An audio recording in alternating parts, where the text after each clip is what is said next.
Have you ever wondered how a single compliment could shatter a marriage? It begins so innocently. A few kind words, a lingering glance, a moment of connection when you least expect it. That's exactly what happened to me. Today's story isn't about physical cheating. It's about something far more common, far more subtle, an emotional affair that began with 7 simple words. "You're handsome, you know that?" These seemingly harmless words launched a chain reaction that nearly destroyed my family, my reputation, and the trust of the woman who had stood by me for years. The most dangerous part? I never saw it coming. Emotional affairs don't announce themselves with warning signs or flashing red lights. They creep in through the back door of your life, disguised as friendship, as innocent favors, as harmless conversations. Before you realize what's happening, you're caught in a web of secret messages, hidden feelings, and divided loyalties. My story is a warning, a cautionary tale about how quickly boundaries can blur and how devastating the consequences can be, not just for you, but for everyone who trusts you. The scars from emotional betrayal often cut deeper than any physical affair, leaving wounds that take years to heal, if they ever do. If you've ever been tempted by someone outside your relationship, drop a "sa" in the comments. Trust me when I say, what I'm about to share might just save your relationship before it's too late. My name is Idris Okoro. At 34, I've built my life around 2 things, my work and my family. By day, I'm the neighborhood handyman, the guy with calloused hands and a truck full of tools who can fix just about anything. By night, I'm a husband to Amara and father to our beautiful 5-year-old daughter, Zuri. Our home isn't fancy, a modest 3-bedroom in a close-knit community where neighbors actually know each other's names. I take pride in that connection, in being the person folks call when their faucet leaks or their doorbell stops working. "Idris can fix it" became my unofficial slogan, spoken with confidence across backyard fences and at community barbecues. Amara and I met in college. She was studying nursing while I worked construction to pay tuition. We fell hard and fast, building dreams of a simple life filled with purpose. 10 years later, she works long shifts at the local hospital, saving lives with the same dedication I apply to fixing broken things. We're a team, at least that's what I always believed. But somewhere between mortgage payments, Zuri's school activities, and the constant juggle of our opposing schedules, something changed. Our conversations shortened to logistical updates. "Did you pick up milk? Can you drop Zuri at school tomorrow?" The passionate discussions about our hopes and dreams faded into exhausted nods across the dinner table. Don't misunderstand, I loved my wife deeply. But routine had quietly replaced romance, and comfort had overshadowed passion. We operated like a well-oiled machine, efficient but mechanical. That was my life before that Friday afternoon, predictable, stable, secure, before a garage light needed fixing, before 7 words changed everything. The "for sale" sign on the corner house came down in early spring. Within days, the neighborhood buzzed with curiosity about the new arrival, a woman who transformed the forgotten property into a burst of color and creativity. Soraya Delgado arrived like a fresh breeze, bringing with her an energy our street hadn't felt in years. I first met her when she approached me in my driveway, arms cradling a plate of homemade empanadas. "I heard you're the man who makes things work around here," she said, flashing a smile that made her eyes crinkle at the corners. Her laugh came easily, musical and genuine, making even casual conversations feel meaningful. Soraya converted her garage into an art studio where she worked as a freelance graphic designer.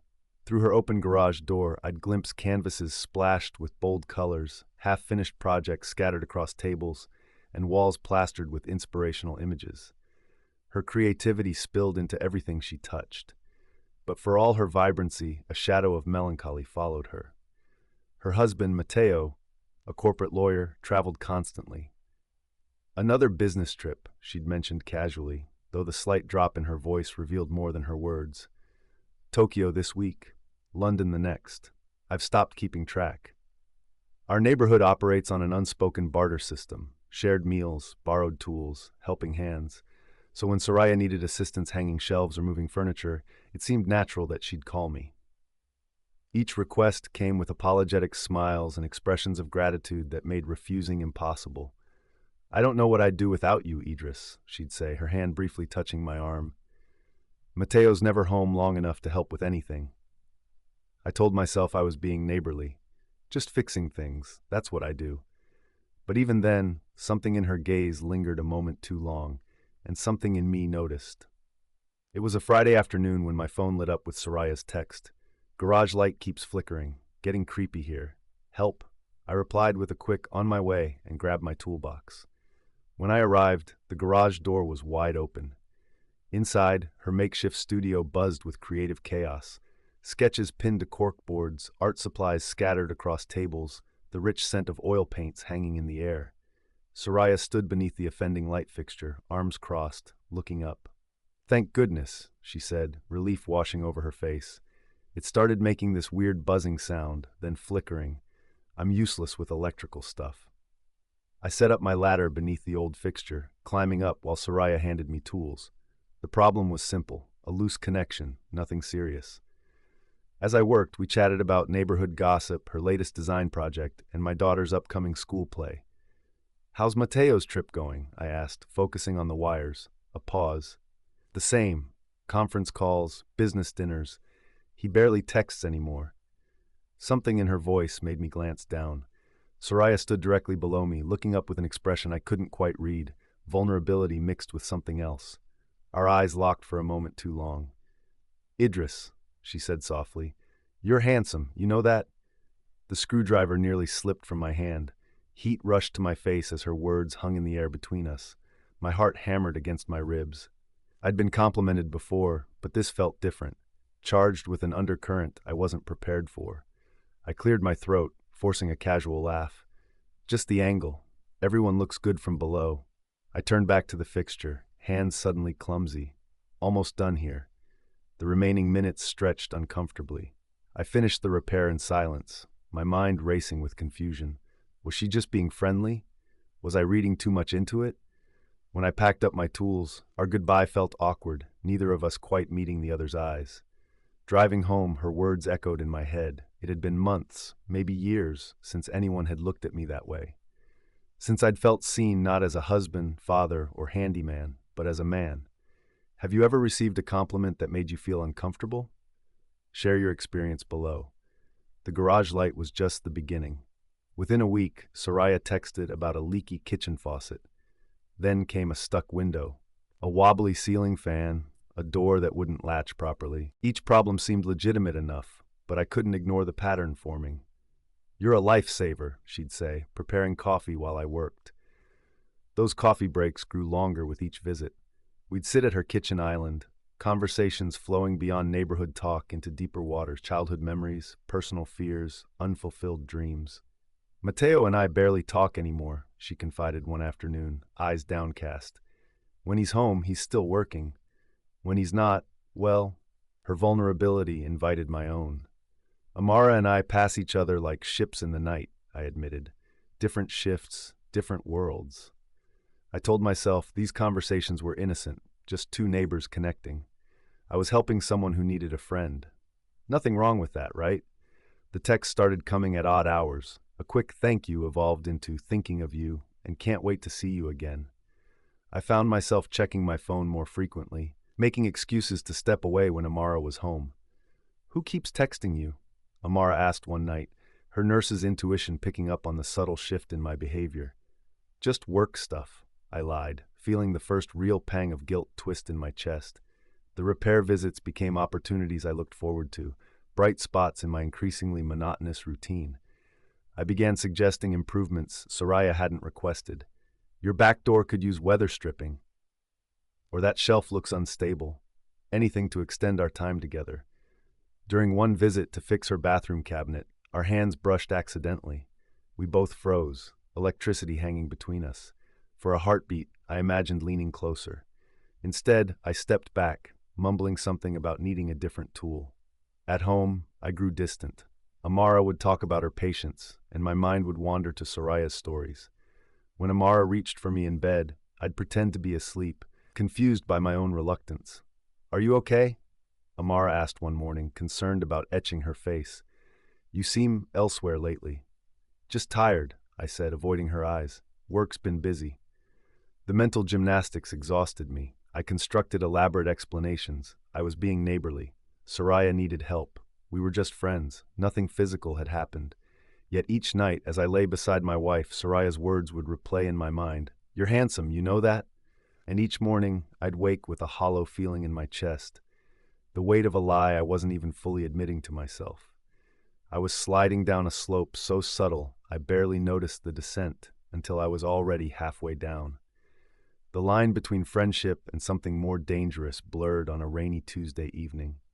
Amara called to say she'd be working a double shift. Zuri was at a sleepover with friends. The empty house felt suddenly hollow, my loneliness amplified by the drumming rain. My phone lit up with Soraya's name. "Power's out.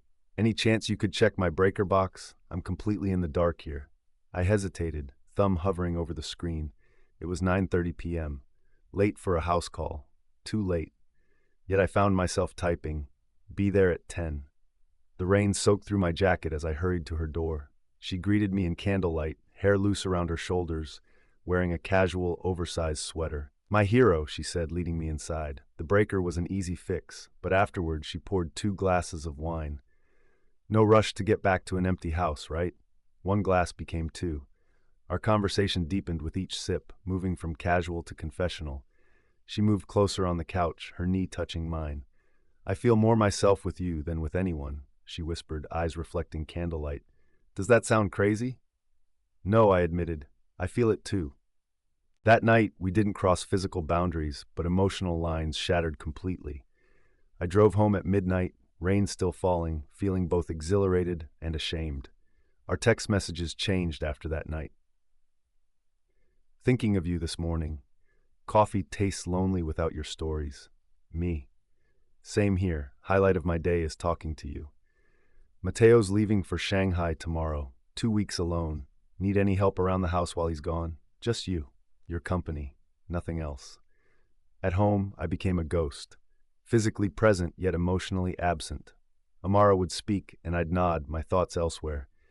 When she reached for connection, I'd find excuses to pull away. Meanwhile, I carried my phone everywhere, smiling at Soraya's messages, crafting careful responses in private moments. I created separate versions of myself. Dutiful husband Idris, who went through the motions at home, and secret Idris, who came alive in Soraya's presence. I convinced myself no harm could come from conversations and text messages. We weren't having a physical affair, just connecting as friends who understood each other. But deep down, in moments of painful clarity, I knew. If Amara saw those messages, would she consider them innocent? If our roles were reversed, would I? What would you do if you found yourself in Idris's position? Amara didn't confront me all at once. Instead, her suspicion built like a slow-rising tide, subtle at first, then impossible to ignore. It began with glances, her eyes following me as I checked my phone, her gaze lingering when I made excuses to leave the room for calls. Amara's years as a nurse had honed her ability to spot irregularities, to sense when something wasn't right. And now those skills were focused squarely on me.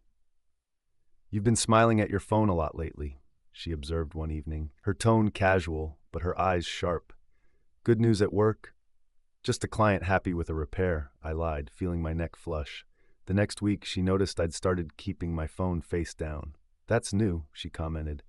"Worried I'll see something I shouldn't?" "Battery indicator light keeps me awake," I mumbled. Amara began arriving home unexpectedly between shifts.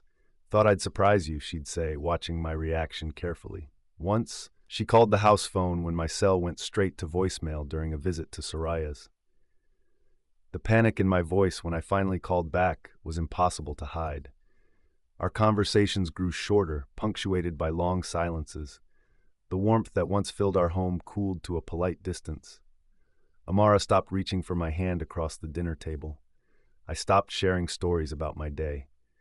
We moved through our house like strangers, carefully avoiding collisions. One night, as I prepared to leave for yet another emergency repair at Soraya's, Amara blocked the doorway. "What's happening to us, Idris?" Her voice was steady, but her eyes revealed heartbreak beneath the calm. "Who is she?" "She?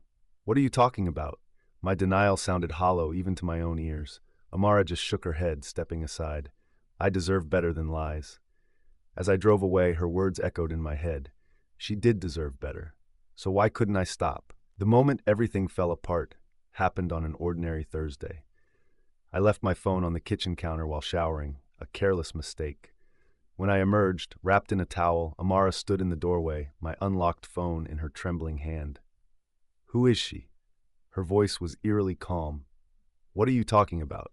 I asked, but my racing heart already knew. Amara's eyes never left mine as she read aloud.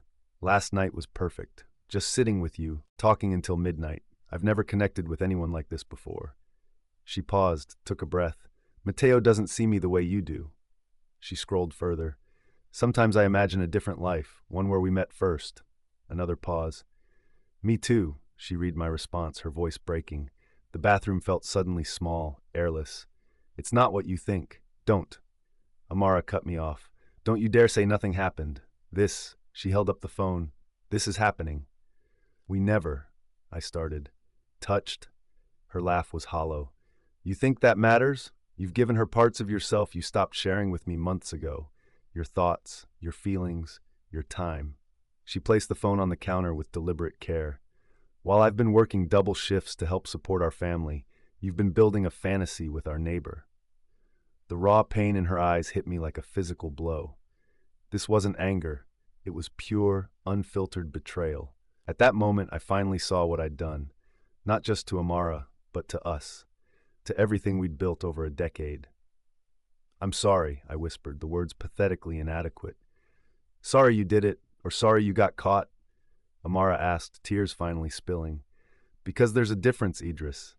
She walked out, leaving me alone with the evidence of my betrayal. Hundreds of text messages documenting the slow death of my marriage, one compliment, one confession, one emotional intimacy at a time.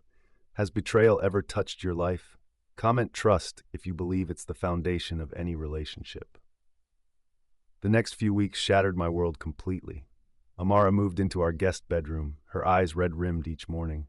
When we spoke, it was only about logistics, Zuri's schedule, bills, household necessities. The silence between these conversations roared louder than any argument could have. Soraya texted repeatedly after I stopped responding, first concerned, then confused, finally angry. When I finally met her to explain, her face crumpled. "So I'm just collateral damage?" she asked bitterly. "A mistake you're correcting?" "We both knew what we were doing," I replied, finally honest with myself, and we both knew it was wrong. Word spread quickly through our tight-knit neighborhood. Friends grew awkward around me. Repair requests dried up. Parents at Zuri's school whispered as I walked by. My reputation, built over years of reliability and trust, collapsed in days. The worst moment came when Zuri asked innocently, "Why does mommy cry in the shower?" Emotional affairs don't just hurt marriages. They damage entire families, friendships, communities. The ripples extend far beyond two people. Amara agreed to counseling, not from hope, but from commitment to trying everything before giving up. Those first sessions stripped me bare. Our therapist didn't allow comfortable lies or minimization. "An emotional affair often causes deeper trauma than physical cheating," she explained. "It's not just sex, it's giving your emotional intimacy, your vulnerability, your true self to someone else." Rebuilding trust is brutally slow. It meant giving Amara complete access to my phone, accounts, and schedule. It meant calling when I said I would, being where I said I'd be. It meant accepting her anger, her suspicion, her grief without defense. Some nights, watching Amara sleep fitfully across our now vast bed, the full weight of what I'd risked for fleeting validation crushed my chest. No compliment was worth this devastation. Healing from betrayal isn't linear. It's messy, painful, and painfully slow. For 6 months, Amara and I sat across from our counselor twice weekly, excavating the ruins of our marriage to see what might be salvaged. "An emotional affair doesn't happen in a vacuum," our therapist explained. "We need to understand what was missing in your relationship that made the outside connection so appealing." Those sessions forced uncomfortable truths into the light. How Amara felt invisible after years of putting everyone else first. How I craved appreciation and attention that I'd stopped seeking at home. How we'd both retreated into parallel lives instead of confronting our growing disconnect. "I'm not excusing what you did," Amara told me during a breakthrough session, "but I understand now how we both contributed to the distance between us." Rebuilding required concrete changes. We established clear boundaries with others. No private communications with the opposite sex, no solo meetings, complete transparency about whereabouts and relationships. I changed jobs to avoid our neighborhood entirely. More importantly, we rebuilt our foundation. Weekly date nights became sacred, even if they were just conversations on our porch after Zuri's bedtime. We developed a new language for expressing needs. I'm feeling disconnected instead of silent withdrawal. I need your attention instead of seeking it elsewhere. 3 steps forward, 2 steps back became our rhythm. Triggers would appear unexpectedly, a text notification, a mention of Soraya's name, sending us tumbling back into pain. But each time, we recovered more quickly. True commitment after betrayal isn't romantic gestures or promises. It's showing up, day after grueling day, doing the work when it would be easier to walk away. It's earning back trust through consistent actions, not words. It's proving, moment by moment, that you choose this person. Again, still, always. Looking back 2 years later, I understand now what I couldn't see then. That compliment in Soraya's garage wasn't the beginning. It was merely the moment I noticed a door that had been cracked open by neglect long before. Emotional affairs thrive in the gaps we allow to form in our primary relationships. The dangerous part isn't the outside temptation, it's the internal permission we give ourselves to seek connection elsewhere. Boundaries aren't restrictions, they're protection. Not just lines we don't cross, but lines we actively maintain through daily choices. Each text I sent to Soraya was a brick removed from the wall guarding my marriage. I've learned that relationships don't just happen, they're built and rebuilt every day through conscious attention. The grass isn't greener on the other side, it's greener where you water it.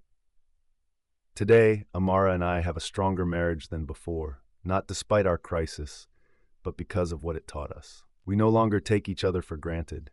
We recognize the warning signs of disconnection and address them immediately. When temptation appears, and it will, remember this: momentary validation from someone new can never compare to the depth of being truly known and loved by someone who has seen both your best and worst and chooses you anyway. If this story resonated with you, hit that subscribe button and share it with someone who needs to hear it. One garage light, 7 words, a series of small choices that nearly cost everything that matters. The true test of character isn't avoiding temptation, it's choosing integrity when temptation arrives. Remember, what takes years to build can shatter in seconds. Look at your relationship today. Are you nurturing it or neglecting it? Are you building walls or bridges? The answer will determine your tomorrow. Join us next week for When She Found His Secret Phone. Another true story that will challenge everything you thought you knew about loyalty, deception, and the human heart. Subscribe now. These stories might just save your relationship.